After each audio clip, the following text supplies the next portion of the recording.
welcome to Food for Health. We're glad you're here. I'd like to introduce you to my friend Debbie Boyd. Debbie is a nurse practitioner. She's also a really great cook. And she's with us this evening. She brought a dish to church some weeks ago, and I tasted it and went nuts. It was so good. And I invited her to come and do the cooking demonstration for tonight. And she said, well, what should I make? And I said, that thing you made for us. So she's going to make the thing. And it was great. I hope that you'll enjoy it. Thank you, Debbie, for being here. Thank you. So I have to make a disclaimer. I was working on this, and my daughter said, Mommy, you never make this the same twice. And this happens to be one of our favorite breakfasts. And I've made it probably hundreds of times. So what you have in front of you is my sort of baseline recipe. I didn't follow it exactly, so I'll tell you what I did and what I'm doing. And you can take it wherever you want it, because it has all kinds of opportunity for variation. One of the most important things in starting out is to start with good ingredients.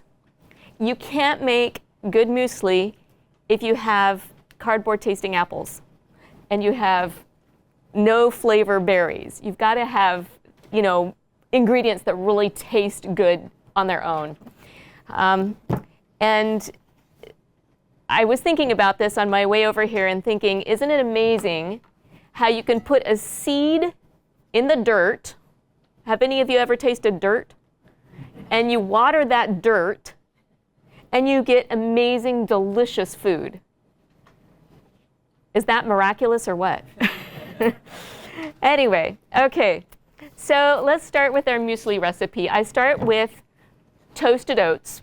And that's really simple. I gave you a little quick how to do that. You put some rolled oats in the oven on a cookie sheet. Put it at 250 for 30 to 40 minutes, and there you have your toasted oats. I usually do several cups at a time and keep some in my refrigerator so I have them handy whenever I want them. And then you just start adding what ingredients you want. This evening I made, grated up 2 apples. I'm actually doing a double recipe here. So 1 cup of oats, 2 apples grated. And you can use any kind of fruits you want to. I think I always use apples, but I don't always use that many apples. If I'm using other fruit, I will say only do 1 apple and do some other kind of fruit. And then you add all the other things.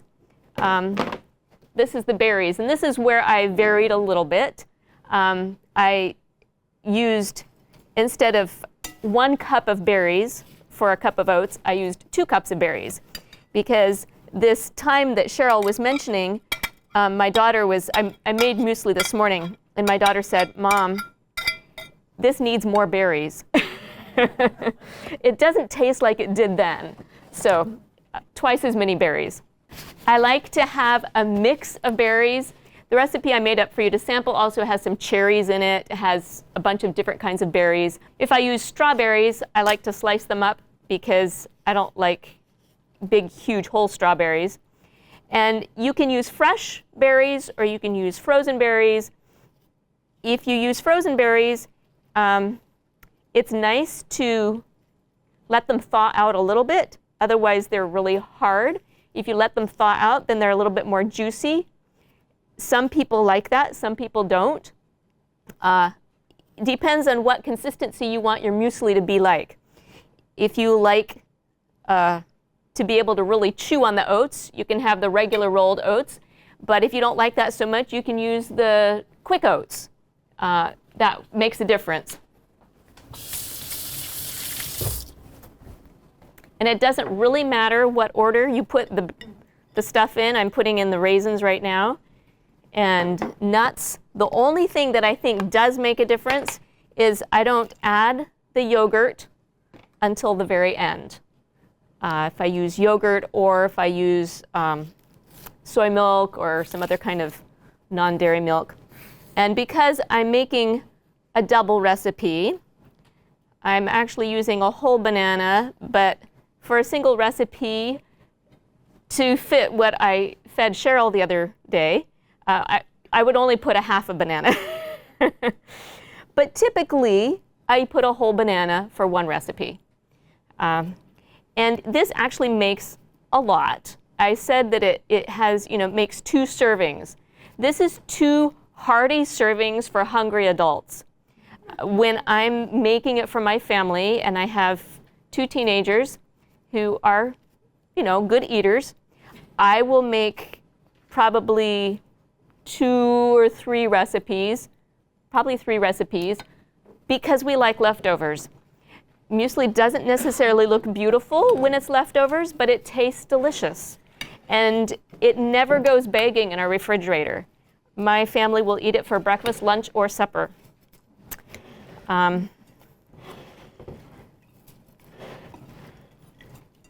So the final step is to add a little bit of yogurt. I like the unsweetened yogurt. It doesn't really, you can do whatever you want, but unsweetened is what I like for this. It has the right flavor in my mind. And it doesn't take a lot, just a little bit of yogurt. Debbie, what's that yogurt made from? This yogurt is made from cashews, cornstarch, coconut cream, locust bean gum, agar, and live active cultures. So the point is it's a non-dairy yogurt. It's not a cow's milk-based yogurt. Yeah. Thank you, Cheryl.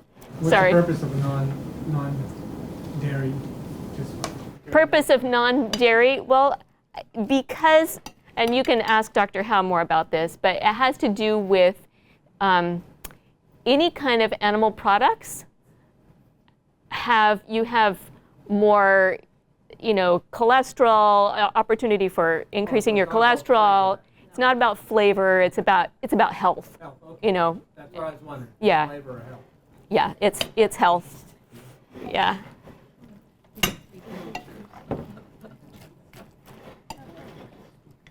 And mix it up well, and then enjoy it. Eat it. Let me see if there's anything else I wanted to add here. Do you put milk in there as well? Sometimes I do. It kind of depends. I brought some soy milk along if people want to add that. It kind of depends on how wet you like your muesli. And so, yeah. Or sometimes I don't always have yogurt, and so I'll just use milk instead. Some of the fruits that we have especially enjoyed in muesli, besides the ones that you saw me put in, mango is delicious. Stone fruits are good, peaches, nectarines, plums, as long as they're not too sour, they're nice and ripe. Kiwis add a zest that's really kind of fun. Pomegranates are really good. And I've even tried like papaya or melons. I'm not sure I'd put those on the top of my list. Mango is probably top of one of the other ones. Any questions? Yes? Do you ever add maple syrup or a little honey, or you don't ever need it? I don't. It never occurred to me. So, What was the question? do I ever add maple syrup or honey or anything to sweeten it? And that's, I think, where the ingredients part has to do with it. When I made it the other day, I had some frozen berries, and they were not where I usually get my frozen berries. And my daughter said, "Mommy, those berries were so sweet." And so if you get a good source for frozen, or whatever fruit you have, yes. I was going to say about mango, the mangoes in the supermarkets are rock hard, they have no flavor, and so I resort to frozen mango because they're frozen when they're ripe. Right. And that's rock what we usually hard mango use. would not be delicious in that. No, absolutely. I totally agree with you, Pilar. That's what we often use is the frozen mango thawed out, so that it's not so. Yes. I was just curious if you peeled your apples. No. No, so you just need to skin it. Oh, one other thing. If you can use this to grate your apples. When I am making large amounts, I used my food processor. This is almost a dinosaur. It's quite old, but it works. And you know, it's much quicker and easier if you're making large amounts. But then you have to clean it. Yeah, but all you have to do is rinse it off because it's not oily or anything like that. So, but that's why I only do it when there's large amounts. So, yes. Is this better to just make fresh and eat right away, or is it better to put in the refrigerator and chill? Instead, you know, we have the overnight oats that you make the night before. Repeat the question.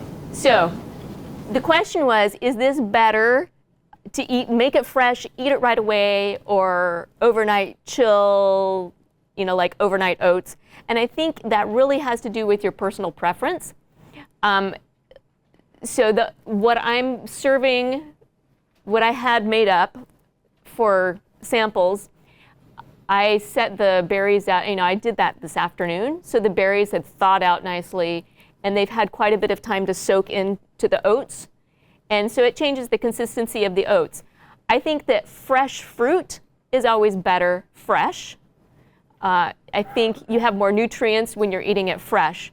But as far as a preference, you can always like mix some of it the night before and try it out. It just is a personal preference. Yes? Debbie, what kind of nuts did you put in this recipe? I put pecans in this.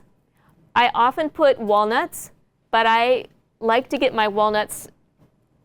I'm picky about where I get my walnuts because I don't like walnuts that are rancid. And so I didn't have any of those today, so I used pecans. Yes? Where do you get your walnuts? I like to buy from the growers. I go online and find the walnut farms, because in the end, you're not really spending more money, and the quality is so much better. So. Any other questions? Oh, yes. Non-dairy yogurt, is that just right in the yogurt section? Yes, the non-dairy yogurt you'll find in I think in just about any grocery store you will find some type of non-dairy yogurt in the yogurt section. Yes? Have you ever tried freezing it? No, I haven't. I'm sorry, repeat the question. The question was, have I ever tried freezing it? No, I have never tried freezing it. It doesn't last that long. Huh? It does not last that long in our house. That's right. If there's leftovers, the next meal somebody's getting in the fridge and having some for, Okay, give us just a couple minutes and then you can sample.